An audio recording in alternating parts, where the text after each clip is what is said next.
તમે જે જ્ઞાતિના છો, તમે જે સમાજમાં છો, તમે જે ધારાના છો, તમે જે વિચારધારાને અનુસરવા માગો છો, એની એટીટ્યૂડ, એની માટેનો ગર્વ, એની માટેનું અભિમાન તમારામાં ન હોય તો તમે તમારા સંતાનોમાં ક્યારેય નહીં રોપી શકો. આજે આ કાર્યક્રમ સુંદર મજાનો કર્યો. આ ભાઈઓએ 2 મહિનાની મહેનત થઈ, બધું જ કર્યું, આમથી આમ કર્યું. કાલ સવારે આપણે જ્યારે 2 ફેમિલી મળશે ત્યારે કઈ વાત કરશે? બહુ લાંબો હતો કાર્યક્રમ, બહુ મોડું બહુ થયું. આ ખબર નહીં, આ બધું બોલે ને પછી કોઈ બોલવાવાળા ચૂપ ન રાખાય, એ તો આ બદલાવ્યા રાખે, આપણે સાંભળવાવાળા એક ના એક. અને આ બધા છે ને, આમાં કાંઈ વળે નહીં, કોઈના કીધે કોઈ બદલાણું જ નથી. આ બધું આમાંથી કાંઈ થાય જ નહીં. અને આ બધી ચર્ચા, કાર્યક્રમ કેટલો ખરાબ હતો, સામાજિક મેળાવડામાં કેટલી તકલીફો હતી, ધાર્મિક પ્રોગ્રામોમાં કેટલી બધી ભૂલો રહી જતી હતી, એ બધું આપણે કોની સામે બોલીએ? બાળક સામે. અને પછી તમે બાળક પાસે એવી અપેક્ષા રાખો કે બાળક મોટું થાય અને પૂરેપૂરું સંસ્કારી થાય. એવું તો કઈ રીતે બને? એવું તો કઈ રીતે બને? મોંઘામાં મોંઘા મોલમાં તમે જાઓ છો, કેટલી બધી શોપિંગ કરો છો, ત્યારે કોઈ દિવસ એવું કીધું જ કે કેટલું ખરાબ હતું, કાપડમાં કાંઈ લઈ લેવાનું નહોતું? એને તો 3000 ચૂકવાનો જ આપણને બહુ આનંદ હોય. 3000નો ડ્રેસ લીધો એટલે છોકરાને એમ થાય ખાડું પૈસા વધુ દ્યો ને એ વસ્તુ હારી જો, એમાં કાંઈ વાંધો હોય જ નહીં. ચોક્કસ કોઈ ક્ષતિ રહી જતી હોય, કાર્યક્રમો છે, બધું જ છે, પણ તમે જે કાર્યક્રમમાં બાળકને લઈને આવ્યા હોય ને, એના ગુણો અને એના દુર્ગુણો બાળકની સામે નહીં, બાળક સાંભળે ત્યારે નહીં, પછી કહેવાનું રાખો. આપણા આખા વ્યવસ્થાની તમે વાત કરો ને તો આપણને હોલ હોય, રસોડું હોય, બેડરૂમ હોય, બધી જ વાતો હોલની ન હોય. ભાઈએ વાત કરી કે ભાઈ મોબાઈલમાં બહુ જ આ પેઢી રહે છે. સહમત છું. હા, આ પેઢી મોબાઈલમાં સહેજ વધુ રહે છે આપણા કરતાં. પણ ફેમિલી ગ્રુપમાં સૌથી વધુ એક્ટિવ કોણ છે? દાદા. રાત્રે 2 વાગે છોકરો બહાર હોય અને મેસેજ કરતો હોય ત્યારે એ જોઈએ કે દાદા અને દાદી બંને ઓનલાઈન છે, અને સવારે પાછા તમે મંગળાની અમને વાતો કરો. તો એવું બધું તો ન થાય ને. અને બીજું કે ચાલો બાળકો સ્ક્રીન પર ન જોવે, તમારી આંખોમાં જોવે. તમારી આંખમાં એટલી કરુણા, એટલો પ્રેમ અને સ્વીકાર છે કે બાળક સ્ક્રીનની બદલે તમારી આંખોમાં જોવે? ચોક્કસ બાળક તમારી સાથે જમવા બેસે મોબાઈલ બાજુમાં રાખીને. એટલે આપણે ક્યાંથી શરૂઆત કરી? રીંગણા ખાને, આ રીંગણા ખાય તો કોક દી મોટો થાય. આવડો મોટો થયો, હજી રીંગણા નથી ખાતો. છોકરીને તરત તો એમ કે કેટલા માર્ક આવ્યા? છોકરી એમ કે આટલા. ફલાણા ભાઈની દીકરીને જો, રિક્ષાવાળા છે એના પપ્પા, તોય કેવી મહેનત કરીને આમથી આમ કરે છે. તરત છોકરાઓ તમારી સામે બેસે ત્યારે તમે છોકરાઓને સતત એવું કીધા કરો છો કે તમે શું નથી, અને ફલાણા ફલાણા ભાઈના છોકરા શું છે, ફલાણા ભાઈના છોકરા જો. એક વસ્તુ યાદ રાખો, તમારે બાળક કરવું કે ન કરવું એ તમારા હાથની વસ્તુ હતી. બાળકના હાથમાં નહોતું મારે આ મા બાપનો સ્વીકાર કરવો કે ન કરવો, એને તો સ્વીકાર કરવો જ પડે. તમે વિચાર કરી લો કે તમે સતત બાળક પાસે ભણવાની, સંસ્કારની, સારા વ્યવહારની ક્યાંક પહોંચી જાય એની આંગળી રાખો છો, અપેક્ષા રાખો છો. આજે તમારું બાળક આવીને એમ કહે સ્કૂલેથી આવીને કે ભાઈ અમે સાંભળ્યું છે કે મુકેશભાઈ અંબાણી છે એ વિશ્વના સૌથી ધનાઢ્યમાં 3જા નંબરે છે. પપ્પા, જ્યાં સુધી 3જા નંબરે ન આવે ને ત્યાં તમે મને બોલાવતા નહીં. કે તો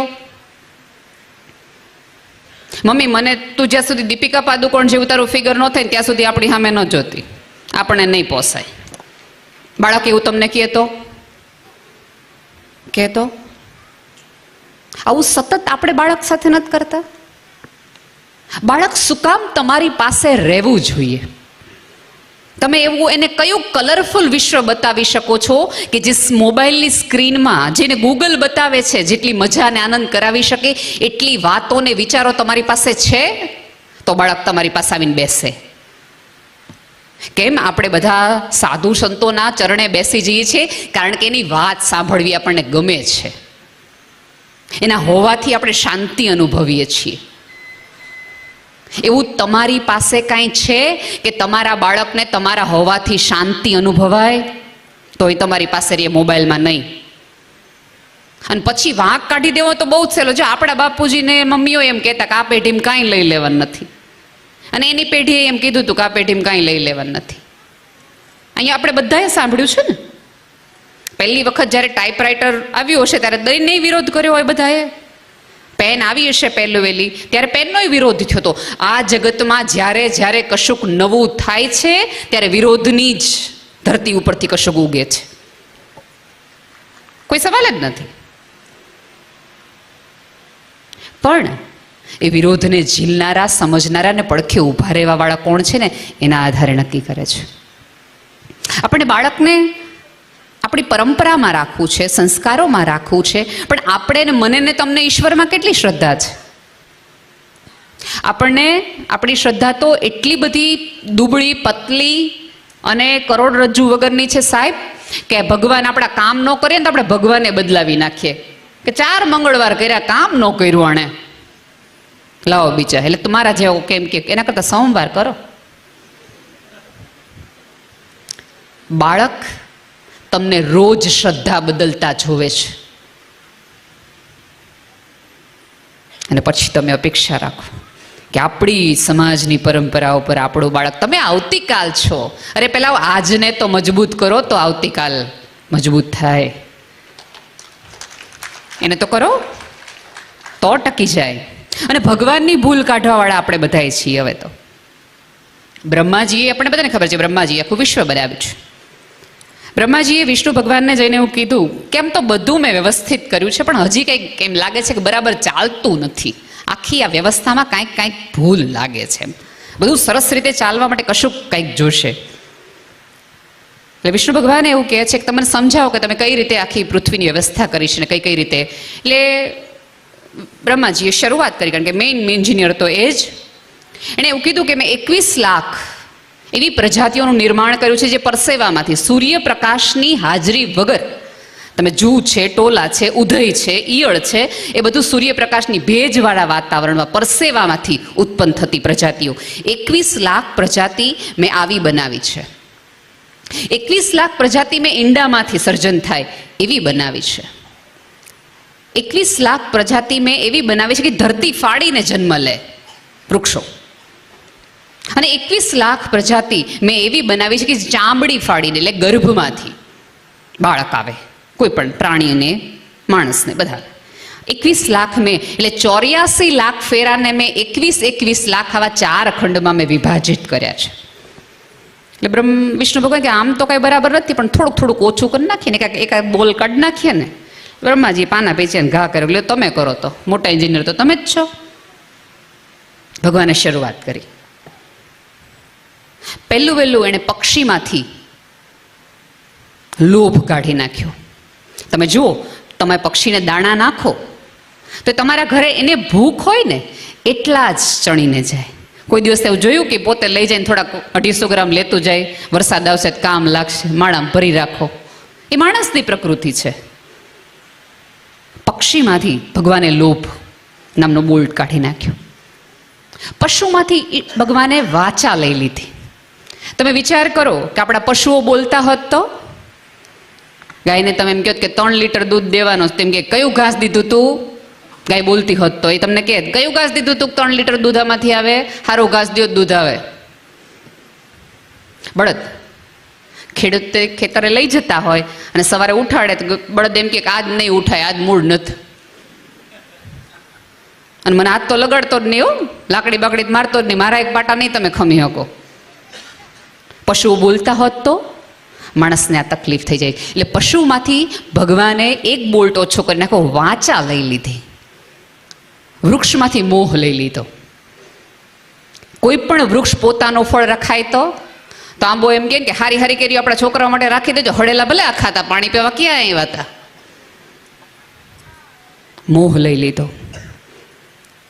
પક્ષીમાંથી લોભ લીધો, પશુમાંથી વાચા લીધી, વૃક્ષમાંથી મોહ લઈ લીધો, અને માણસમાંથી સંતોષ લઈ લીધો. તે દોનો આ ગોળ કચાડો હેલા જ રાખે છે, કાંઈ ફેર નથી પડ્યો.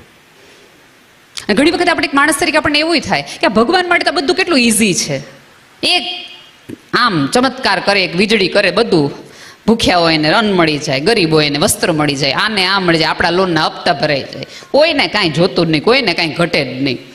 ભગવાન માટે તો બધું કેટલું સહેલું છે. થઈ જાય માણસ તરીકે આપણે આ વિચાર આવે. પણ તમે વિચાર કરો કે બધા પાસે બધું હોત જ તો કોઈની પાસે કોઈ આવત? બધા જ પાસે, આ પૃથ્વીના દરેક માણસ પાસે 2 રૂમ રસોડાનું ઘર હોત તો કોઈ શું કામ છે? કોકનું 3 રૂમ રસોડાનું ઘર જોઈએ તો 2 રૂમ વાળાને એમ થાય કરવું પડશે, આવું કરાય. તમારું ઘર બનતું હોય ત્યારે તમને કડિયાની દાળિયાની જરૂર પડે. એ કડિયા દાળિયા છે એ ઝૂંપડામાં રહેતા હોય ને એટલે તમારા કામે મજૂરી કરવા આવે કે આવા ઘર હાટું આપણું ઘર બનાવવું હોય તો આના ઘર મજૂરી કરવા જવું પડશે. એની વ્યવસ્થામાં ભૂલ કાઢી શકીએ ને એટલા બુદ્ધિશાળી તો હજી આપણે નથી થયા, ગમે એટલું વિજ્ઞાન આગળ વધી ગયું હોય. હે, એણે આપણને બનાવ્યા છે ને આપણે એની બનાવવાની લાઈમાં પડી ગયા છે. તમારા સંતાનને તમારાથી જોડાયેલા તમારા સમાજ અને સંસ્કૃતિ સાથે જોડવા માંગતા હો તો એને સાચી શ્રદ્ધાના ઠેકાણા આપો, અંધશ્રદ્ધાના નહીં. કારણ કે આ પેઢી તો પૂછવાવાળી પેઢી છે, વિસ્મય, પ્રશ્ન પૂછશે. અને પ્રશ્ન પૂછે ને આ જગતના કોઈને નથી ગમ્યું. એ તો એક જ કૃષ્ણ હતો કે જેણે એક પ્રશ્નની સામે આખી ગીતા કીધી. તમને બધાને કદાચ ખબર હશે કે એક નાનું એવું બાળક છે, એ આવી રીતે સરસ મજાના સફરજનના ઝાડ નીચે સૂતું પુસ્તક વાંચતું હતું. સફરજન નીચે પડ્યું. એક બાળકને વિસ્મય વાળો પ્રશ્ન થાય કે આ સફરજન નીચે કેમ પડ્યું, ઉપર કેમ ન ગયું? એને જઈને એના પપ્પાને પૂછ્યું કે હું વૃક્ષ નીચે, સફરજનના વૃક્ષ નીચે વાંચતો હતો, અભ્યાસ કરતો હતો અને સફરજન નીચે પડ્યું, પપ્પા સફરજન ઉપર કેમ ન ગયું? તરત તેના પપ્પાએ કીધું, બાળકની જિજ્ઞાસુ વૃત્તિ પોષે એવો પિતા હતો કે બેટા એ પ્રશ્ન તો મને થાય છે, તારે જિજ્ઞાસા વૃત્તિને સંતોષી શકાય એ માટે તારે જે કરવું હોય, સંશોધનો કરવા હોય, અમે તને પૈસા આપીએ, અમે તને મદદ કરીએ. મમ્મી પાસે જાય છે, માં પણ એવી હતી. મમ્મી કે સફરજન નીચું કેમ આવે છે, ઉપર કેમ નથી વયું જતું, સાઈડમાં કેમ નથી જતું, ડાબે કેમ નથી, જમણું કેમ નથી, કેમ એક્ઝેક્ટ સીધું નીચે જ આવે છે? મમ્મીએ એમ કીધું, બેટા એ પ્રશ્ન તો અમને હજી સુધી નથી થયો, પણ તારો પ્રશ્ન બહુ જ સાચો છે, સંશોધન કરી શકાય એવો છે. તારે શિક્ષણમાં જરૂર હોય કે એના સંશોધનમાં જરૂર, તમે તને વ્યવસ્થા કરી આપી આ બધી, કે જે તને પ્રશ્નો આપ્યો સ્ફુર્યો છે, એ પ્રશ્નનો તને જવાબ મળે એની માટેની અમે વ્યવસ્થા કરી આપીએ. બાળકના જિજ્ઞાસા વૃત્તિ સંતોષે એવા મા બાપ હતા ને એટલે એમાંથી આઇઝેક ન્યૂટન પેદા થયો ને, જેણે ગુરુત્વાકર્ષણના 3 નિયમ તમને ને મને આપ્યા. અને આખી પૃથ્વી અત્યારે એના ઉપર અડધી હાલે છે, તમામ મશીનરીથી લઈને બધું. આપણો છોકરો હોય તો વાંચતો બેઠો હોય, સફરજન હેઠે પડે ને આપણને પૂછે એક સપાડીને ઉપાડી, તને વાંચતી વખતે જવા બધા પ્રશ્ન હુજે જ? છાનો માનો વાંચવા માંડ, આ ભણવા વખતે તને આવા પ્રશ્ન હુજે જ. બાળકના વિસ્મયને ક્યાંક ને ક્યાંક આપણે મારી નાખીએ છીએ. અને ક્યારેક આપણું અજ્ઞાન જતું ન થાય ને એટલે બાળકને આપણે ડાયવર્ટ કરી દઈએ છીએ. તમને આ વસ્તુની નથી ખબર એવું કહેતા બાળકને શીખવાડો કે બેટા આ પ્રશ્નનો જવાબ મને નથી ખબર. અમે તને સ્કૂલે એટલા માટે મોકલીએ છીએ, અમે તને સાધનો પ્રસાધનો અને વ્યવસ્થાઓને લાઇબ્રેરીઓમાં એટલા માટે મોકલીએ છીએ કે અમને જે નથી આવડતું એ તું શીખીને આવ. પણ આપણે તો બધા જ એવું માને કે બાળકને કેમ એવું કહેવું કે મને નથી આવડતું. તમારા આવડવા ઉપર તમારા સન્માનનો આધાર નથી, તમારા પ્રેમ કરવા ઉપર તમારા સન્માનનો આધાર છે. તમે શું છો એના આધારે નહીં, સમાજને તમે શું આપી શકો છો ને એના આધારે તમારું સન્માન થાય. એ શીખવું બાળકને. ફરીવાર કહું છું કે સંસ્કારો બોલીને, કહીને, લેખિતમાં આપી નહીં શકાય, જીવીને આપવા પડશે. અને આ પેઢી તો બહુ જ સ્માર્ટ છે, બહુ જ એટલે બહુ. લોકડાઉનમાં સ્વામીજીએ વાત કરી એટલે મારી ભત્રીજીને અમે, કેમ કે એટલી નાની ઉંમરની હતી કે વાંચી નહોતી શકે, એટલે મને એમ હતું કે રામાયણ મહાભારત એવું બધું દેખાડીને ત્યારે લખેલી જૂનું રામાયણ આવતું હતું, એટલે જે ઘણું બધું એમાં ફેરફારો નહોતા એટલે બતાવી શકાય એમ હતા. મારી ભત્રીજી 6 વર્ષની, એને મેં દેખાડતા હતા કે આ, અને એ પહેલાં મેં એને બધા સંબંધો સમજાવી દીધા હતા કે આ પતિ પત્ની ભાઈ બહેન આ બધા પ્રકારને હતી. એમાં એક ડાયલોગ એવો આવે ભાઈ કે જેમાં રાવણ આવીને એવું કહે કે मैं लंकापति रावण हूं, मैं लंकापति रावण हूं. એટલે મારી 6 વર્ષની ભત્રીજી, ત્યારે મારી 35ની ઉંમર હતી, અને મને આવીને એમ કે, હે નેહલ, આની પત્ની તો મંદોદરી હતી, આ ક્યાં લંકાપતિ હતો? એ કે હજી આપણને બધાને આ પ્રશ્ન હજી નથી ઊભો થતો કે આની પત્ની તો મંદોદરી હતી, લંકાપતિ થોડો હતો? એ કે આ પેઢી છે કે જે તમને નથી ઉભેવાની શાસ્ત્રોના પ્રશ્નો. અને જ્યાં સુધી તમારી પેઢી શાસ્ત્રો માટે પ્રશ્ન ઊભા કરે ને ત્યાં સુધી સમજજો કે શસ્ત્ર ઉપર નહીં જાય, શાસ્ત્ર ઉપર જીવવાની શરૂઆત કરશે. આપણને બધાને પ્રશ્નો જ ન થયા ને, માત્ર ગીતાનું રટણ કર્યું, માત્ર ગીતાના શ્લોક, ગીતાનો એકાદ શ્લોકે જીવવાનો પ્રયાસ કર્યો હોત ને તો અભ્યાસક્રમમાં ન લાવવું પડ્યું હોત. આ અહીં સુધી લાવવું જ એટલા માટે પડ્યું કારણ કે આપણે અભ્યાસ ન કર્યો, જીવવાનું ન શરૂ કર્યું, પ્રશ્ન જ ન કર્યા. અને એમાંય પહેલાં કેવું હતું કે આપણે પ્રશ્ન પૂછતા ને એટલે સીધો એક જ જવાબ, છાનો માનો કરવા માંડને.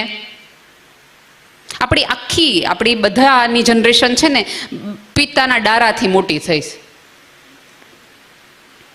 પહેલાં આપણે આપણા મા બાપથી બીતા હતા, હવે આપણે આપણા સંતાનોથી ડરીએ છીએ.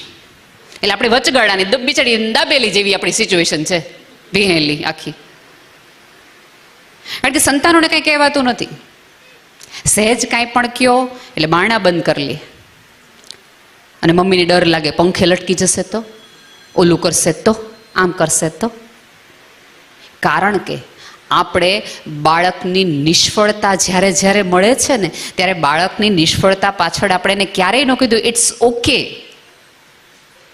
ફેલ થવો એનો અર્થ તમને જીવવાનો અધિકાર નથી એવો નથી. આપણે ત્યાં સમાજમાં જ્યારે થાય મોટામાં મોટી તકલીફ, સ્વામીજી મને ખબર નથી તમે કેટલા સહમત છો આ વાત સાથે, પણ હું કહું કે એક એવી આપણે સામાજિક વ્યવસ્થાઓ ભેગી કરી છે કે તમને સફળતા માટે સન્માનિત કરવામાં આવે છે, તમારા પ્રયાસ માટે નહીં. જ્યારે કે પ્રયાસ માટે તમને સન્માનિત કરવો જોઈએ. તમારું બાળક જ્યારે 3જા ધોરણમાં હોય, પહેલું કે બીજું આવે ને ત્યારે એને એવું નથી કહેવાનું બહુ જ સરસ કે તું બીજા નંબરે આવ્યો. તમે એને એમ કહો કે બેટા તે એટલી સરસ મહેનત કરીને એટલા માટે તું આવ્યો. એના મહેનતના વખાણ કરો, એને મળેલી જગ્યાના નહીં. આખી માથાકૂટ અત્યારે આ સમાજની છે ને સત્તાની ને પહેલાં આવવાની છે, દરેકને મોટું થવું છે. હમણાં હું નડિયાદ એક કાર્યક્રમમાં ગઈ હતી, એના ડીઓ એક મને વાત કરી તો હું I was shocked. A DOA મને એવું કીધું કે નેહલબેન, હમણાં હું એક સ્કૂલમાં ઇન્સ્પેક્શનમાં ગયો હતો અને સ્કૂલના એક છોકરાને, મેં 8મા ધોરણના એક છોકરાને પૂછ્યું કે બેટા તારે શું બનવું છે? એટલે એઝ યુઝ્યુઅલ કેમ કે ભાઈ મારે પોલીસ ઇન્સ્પેક્ટર બનવું છે, મારે આઈપીએસ બનવું છે, મારે ડૉક્ટર બનવું છે, મારે વકીલ બનવું છે. એ છોકરાએ એકદમ બેશરમાઈપૂર્વક મને કીધું કે મારે ફેમસ બનવું છે. એટલે મને કે તમને શું લાગે છે? એટલે મેં કીધું ફેમસ બનવાનો રોગ એના મમ્મી પપ્પામાંથી એને આવ્યો છે. રવિવારની સાંજે તમે આ ભુજની ગલીઓમાંથી પસાર થતા જાઓ, હોર્ડિંગ્સમાં એક છોકરાનો ફોટો જોવો અને આપણા છોકરાને કીધું જોઈ લે આવું આમ હોય. એટલે છોકરાને એમ થાય કે ફેમસ થવા માટે કાંઈ પણ. હમણાં તમને ખબર નહીં, જે લોકો આ નવી પેઢીની ઇન્સ્ટાગ્રામ વાપરતા હશે એને ખબર હશે કે ટાઈમ્સ ઓફ ઇન્ડિયાની અંદર ગયા અઠવાડિયે એક છોકરી જેણે કાંઈ જ નથી કર્યું અને સડનલી એના 2 મિલિયન વ્યુઅર્સને એના ફોલોઅર્સ થઈ ગયા, ફેમસ થઈ ગઈ. તો એ છોકરીએ શું કર્યું હતું કે એ છોકરીએ મેટ્રોની અંદર એટલા ટૂંકા કપડાં પહેર્યા હતા અને ફેમસ થઈ ગઈ. તમારે ફેમસ થવાના આ રસ્તા તમારી પેઢીને એવું આપવા છે? સન્માનિત થવાના આ રસ્તાઓ આપવા છે? અને સમાજ છે ને સાહેબ, આપણી તકલીફ એ છે કે તમે આખી 100નો ક્લાસ હોય એમાં પહેલા તો 3 જણા આવે, 1, 2 ને 3. એ પહેલા 3 જણાના સન્માન કરવાના અને 97 જણે તાળી જ પાડ્યા રાખવાની 3 જણાની સફળતા માટેની. સમાજ છે એ 3 જણાનો નહીં, ઓલા 97 જણનો બનેલો છે સાહેબ. સફળ તો 4 થી 5 હોય, બાકી સમાજ છે એ આવી ક્યાંક ને ક્યાંક નાની મોટી નિષ્ફળતા પોતાની અંદર, પોતાના ખીચામાં, પોતાના હૃદયમાં સાચવીને બેઠો છે માણસ.